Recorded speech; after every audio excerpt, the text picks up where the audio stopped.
गांव के बाजार के जीवंत अराजकता के बीच राघु गहन सौदेबाजी करता है। उसकी भौहें बचत की निरंतर खोज में तनी हुई हैं। उसके चारों ओर आवाजें उठती हैं। कंजूस नंबर 1 की चंचल हंसी व्यस्त स्टालों से गूंजती है।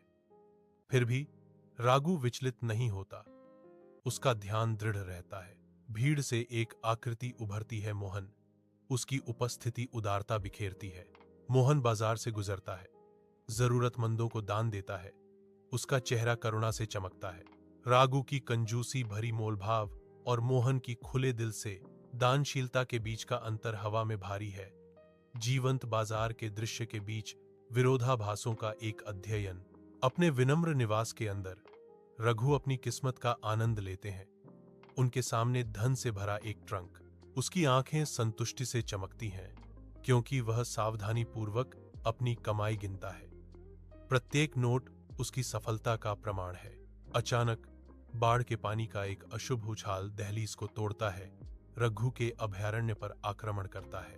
पानी बढ़ने से उसे घबराहट होती है, जो उसकी प्रिय वस्तुओं को निगलने की धमकी देता है। रघु भारी ट्रंक को बेतहाशा पकड़ता है। उसका चेहरा डर और दृढ़ संकल्प का मुखौटा है। वह प्रकृति की निरंतर शक्ति के खिलाफ संघर्ष करता है, जो बढ़ती बाढ़ से अपनी कड़ी मेहनत से अर्जित धन को बचाने के लिए संघर्ष कर रहा है। नदी के किनारे रघु बेसुध होकर रोता है। उसका चेहरा कांपते हाथों में छिपा हुआ है। बैरोकटोक नदी उसके निराशा का मजाक उड़ाती है। उसके पानी में वह सब कुछ बह जाता है जो उसे प्रिय था। अब मेरे पास कुछ नहीं बचा है, रघु रोता है। उसकी आवाज दुख से भरी हुई है। मोहन सावधानी से आगे बढ़ता है। उसका भाव सहानुभूति से भरा हुआ है, क्योंकि वह रघु की पीड़ा का गवाह है। मोहन एक सांत्वना देने वाला हाथ बढ़ाता है। रघु के सबसे अंधेरे पल में सांत्वना का एक मौन प्रस्ताव। यह आपके लिए फिर से शुरुआत करने का अवसर है, मोहन कहते हैं। उनके शब्द बहती नदी की पृष्ठभूमि के खिलाफ आशा की किरण है।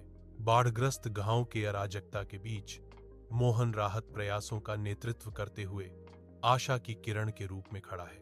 रघु किनारे से देखता है। उसके चेहरे पर कोई भाव नहीं है, क्योंकि नाटक उसके सामने हो रहा है। एक बूढ़ी औरत कृतज्ञता में हाथ जोड़ती है। उसकी आवाज कांपते हुए कहती है, धन्यवाद मोहन, आप जीवन रक्षक हैं। एक बच्चा मोहन की शर्ट खींचता है। उसका चेहरा राहत से चमक रहा है।